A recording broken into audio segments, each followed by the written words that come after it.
새정치민주연합의 공천혁신안이 진통 끝에 통과됐지만 비주류가 결사항전을 예고하는 등 내용 사태가 걷잡을 수 없게 됐습니다.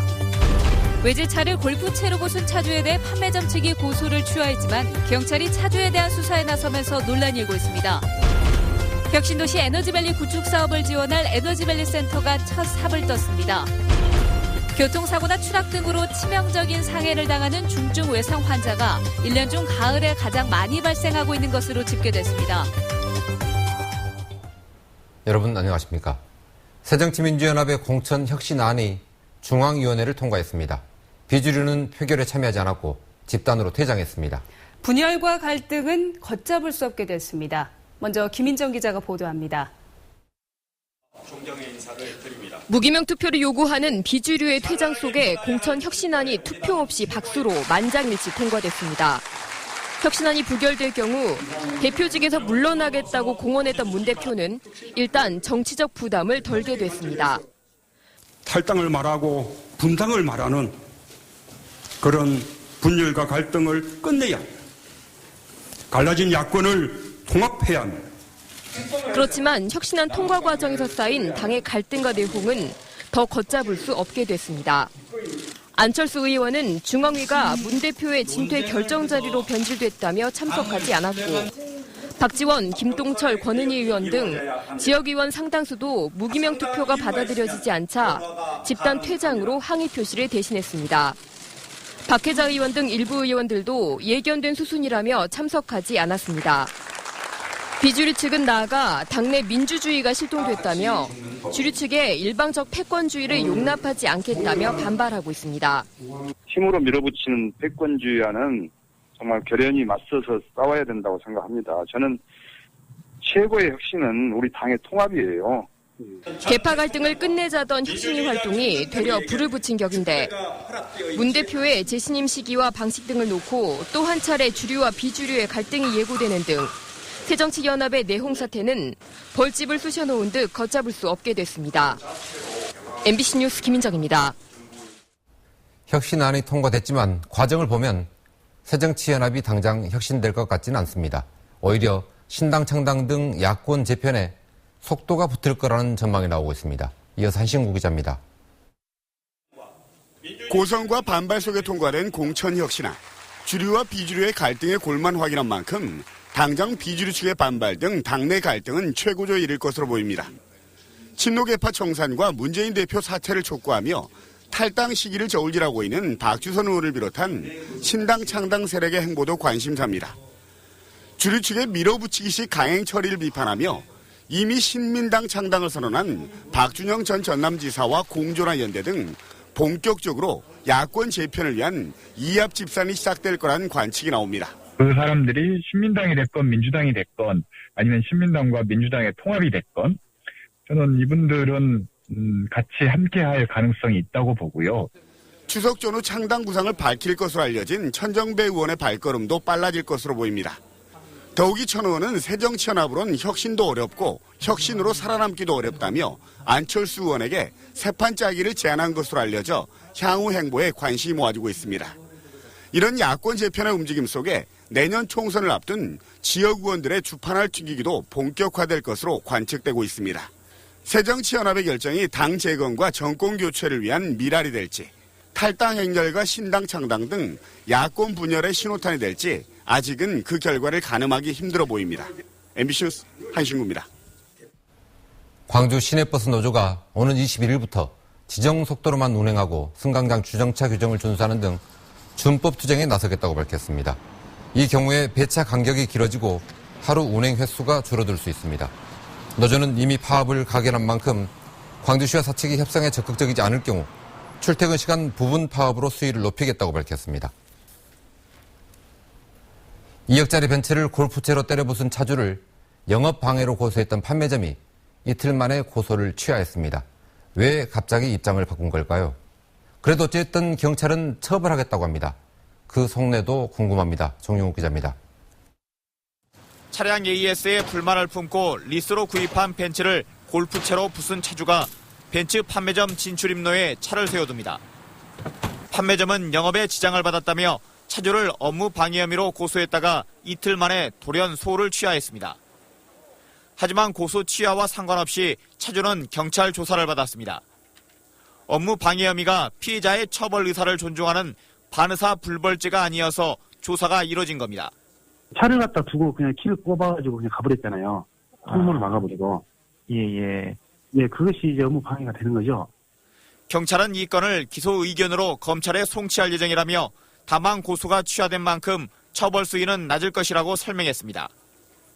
또 리스 계약을 한 캐피탈 업체가 차주에 대한 처벌을 원치 않아 재물 손괴 혐의는 적용하지 않기로 했다고 밝혔습니다. 차주는 업무 방해 혐의는 인정하지만 이와는 별도로 특별한 조치가 없으면 벤츠 판매점 앞에서 항의 시위를 계속한다는 입장입니다. 증거도 너무 많이 저는 제출했고요. 더 많은 증거를 내기 위해서 더 노력할 거고요. 끝까지 싸울 겁니다. 차주는 다음 달 13일까지 벤츠 판매점 앞에 집회 신고를 내놨다며 비슷한 처지의 벤츠 차주들과 함께 공동 보조를 맞출 계획이라고 밝혔습니다. MBC 뉴스 정용욱입니다. 교통사고나 추락 등으로 치명적인 상해를 당하는 중증 외상 환자가 1년 중 가을에 가장 많이 발생하고 있습니다. 시간대별로는 퇴근 시간과 저녁 시간이 가장 취약한데 무엇보다 긴급 이송이 가장 중요하다고 합니다. 조현성 기자입니다. 28살 김모 씨는 이달 초 퇴근길 교통사고를 당해 장이 파열됐습니다. 다행히 복통 증세가 있어서 곧바로 병원으로 옮겨졌고 사고 발생 3시간 만에 응급수술을 받은 덕분에 위중한 상황을 피했습니다. 소장 출혈이 보였기 때문에 지속적으로 오래 가면 환자 생명에도 위험할 수 있었습니다. 중증 외상은 김 씨처럼 교통사고나 추락 등의 이유로 뼈가 여러 군데 동시에 골절되거나 출혈이 많이 또는 뱃속에서 일어나는 외부 충격에 의한 큰 사고를 말합니다. 전남대병원이 최근 5년 동안 중증 외상 환자 2,500여 명을 분석한 결과 9월부터 11월까지 석 달 동안의 환자가 1년 전체 환자의 30%를 차지했습니다. 가을을 맞아 행락철 산행과 수학철 영농 활동이 크게 늘기 때문으로 분석됩니다. 시간대별로는 오후 6시 대가 가장 많았고 오후 5시부터 9시까지 4시간 사이에 환자의 29%가 몰렸습니다. 외상의 원인로는 교통사고가 가장 많았고 추락과 보행자 사고로 인해 중증 외상을 당하는 빈도가 상대적으로 높았습니다. 빠른 이송이 일단 중요합니다. 흔히 골든아워라 해서 1시간 이렇게 말하는 것이 있습니다. 그만큼 빠른 수혈과 그에 따른 치료가 필요합니다. 이번 조사에서 중증 외상 환자의 66%는 사고 발생 3시간 안에 최종 치료를 받았고 5년간 환자의 생존율은 85%에 이른 것으로 조사됐습니다. MBC 뉴스 조윤성입니다. 한전 자회사들이 자유총연맹에 일감을 몰아줬다는 주장이 제기됐습니다. 새정치민주연합 백재현 의원은 한전과 공정거래위원회 등으로부터 제출받은 자료를 토대로 한전의 화력발전자 회사들이 지난 2008년부터 2012년까지 한전 산업개발과 4천억 원대의 수의계약을 맺었다고 밝혔습니다. 백 의원은 이 같은 수의계약을 통해 자유총연맹이 대주주인 한전산업개발이 401억 원의 수익을 얻었다고 주장했습니다. 에너지밸리 조성 사업을 지원할 빛가람 에너지밸리 센터가 오늘 첫 삽을 떴습니다. 정부는 특별법 제정을 추진하고 있습니다. 박소윤 기자입니다. 에너지밸리 구축 사업을 지원할 에너지밸리 센터가 빛가람 혁신도시에 들어섭니다. 혁신도시의 에너지 공기업과 광주시, 전라남도 등이 200억 원을 투자해 짓교될 에너지밸리 센터는 2년 뒤에 완공될 예정입니다. 500개 기업 유치를 목표로 한전이 추진하고 있는 에너지밸리 구축 사업을 지원하는 것이 주요 역할입니다. 창업이나 보육이나 또 R&D 지원 등 이런 업무를 총괄하는 어떤 센터가 필요합니다. 그것이 바로 에너지밸리 센터의 할 일이라고 생각합니다. 정부도 에너지 신산업에 대한 지원책을 준비하고 있습니다. 산업자원부는 에너지 신산업 육성을 위해 규제를 완화하고 지원은 강화하는 내용의 특별법 제정을 추진하고 있습니다. 기업들이 새로운 산업에 투자할 수 있도록 걸림돌을 제거한다는 취지입니다. 초반에 들어오기가 이제 주저주저하는 부분이 있는데 이제 그거를 이제 정부가 많이 이제 나서서 지금 뒷받침을 해주고자 노력하고 있는. 올해 기업 유치 목표를 초과 달성하며 순항하고 있는 에너지밸리 조성 사업이 지원군들의 도움으로 가속도를 낼 수 있을지 주목됩니다. MBC 뉴스 박수인입니다. 광주시와 전라남도 공무원, 민간 전문가들이 포럼을 열고 빛가람 혁신도시의 현재와 미래를 진단했습니다. 한국콘텐츠진흥원에서 열린 이번 포럼에서 참석자들은 빛가람 혁신도시의 정주 여건이 부실하고 혁신 클러스터 조성 등도 미진하다며 도시 활성화를 위해서는 여러 문제들을 종합적으로 관리할 컨트롤 타워 구축이 필요하다고 지적했습니다. 정부가 중국 연수도 중 숨진 공무원들에 대한 후속 조치를 지자체에만 떠넘기고 있습니다. 광주시에 따르면 지난 7월 1일 중국 길림성에서 연수도 중 버스 추락 사고로 숨진 고 김철균 서기관을 비롯해 공무원 9명의 운구나 장례 비용 그리고 항공료 등을 광주시 등 해당 지자체가 맡도록 했습니다. 이에 따라 광주시는 예비비를 편성해 8천만 원의 비용을 부담했고 전문객 식사 비용 등은 지원 근거가 없어 유족들이 부담했습니다.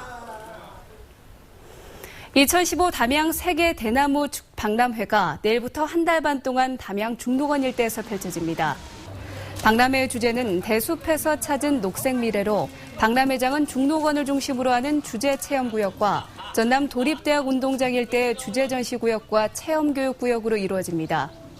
개막식은 오후 6시부터 식전 행사를 시작으로 진행되며 식전 행사에서는 550여 명으로 구성된 대나무 악기 오케스트라 협연 등이 선보일 예정입니다. 민주노총 광주본부는 광주고용노동청 앞에서 노사정 야합규탄과 노동시장 구조 계약 저지를 위한 결의대회를 가졌습니다. 민주노총은 임금 피크제로 청년 일자리를 창출한다는 것은 대국민 사기극이고 비정규직을 보호한다며 비정규직법을 개혁하는 것은 평생을 비정규직으로 살라는 노비 문서와 다를 바 없다며 임전무 퇴각으로 투쟁할 것을 결의했습니다. 우수한 부사관을 양성하기 위한 부사관 학군단이 광주 전남에서는 처음으로 창설됐습니다. 전남과학대는 후보생 30여 명과 육군 부사관 학교장 등이 참석한 가운데 부사관 학군단 창설식을 갖고 후보생들을 격려했습니다. 후보생들은 앞으로 새 학기 동안 군사교육을 받고 방학 기간엔 12주 기간의 육군 부사관 학교 입영 훈련을 이수하면 졸업 후 하사로 임관됩니다. 전라남도 대표 축제로 지정된 영광 불갑사 상사화 축제가 이번 주말에 열립니다. 상사화 축제는 오늘 18일부터 20일까지 영광군 불갑사 관광지 일대 국내 최대 규모의 상사화 군락지에서 꽃길 따라 걷는 사랑여행을 주제로 관광객들을 맞이할 예정입니다.